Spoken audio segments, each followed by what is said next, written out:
অশিক্ষিত লোক, পালা গান গাইতো।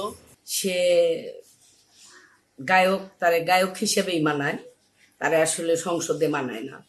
তুমি যে বলছো সিয়াসত হাদিস কোরআন সব পড়ছাও, আমাকে একটু পড়া শোনাও।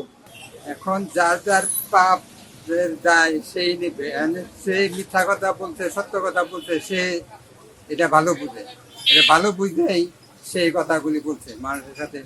এখন ওদের আজকে তো ওনার কিছু দেখলাম আর কি। যাক, বিদ্যুৎ বিক্রি করে ফ্রি করে, এগুলো তো আমরা দেখলাম আর কি।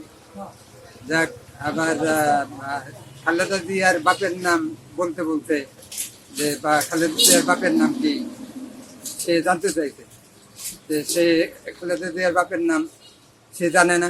মোহাম্মদ অ্যারেস্ট হয়েছে, শোনার পর আমি খুবই খুশি হইলাম, কারণ সে মুসলমান হইয়া সংসদে বসে কোরআন নিয়ে, ধর্ম নিয়ে অনেক ফাজলামি করে কথাবার্তা বলছিল, যেগুলো নাকি আগের কোনো প্রতিবাদ করার কেউ ছিল না।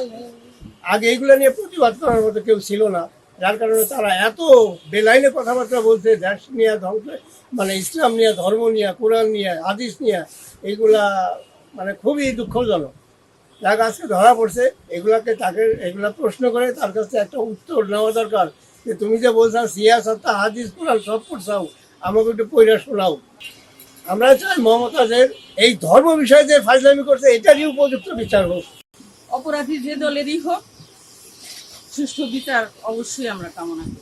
অশিক্ষিত লোক, পালা গান গাইতো, তারপরে এমপি হইছে, এমপি হইয়া সে সংসদে যাইয়া ধর্ম নিয়ে সমালোচনা করতো।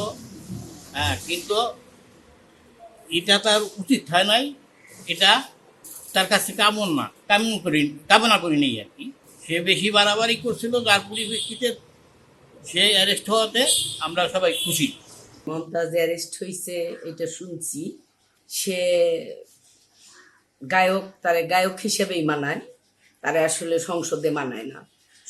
সংসদ মানে সংসদের সদস্য হওয়ার জন্য যে শিক্ষাগত যোগ্যতা দরকার সেটা তার নাই।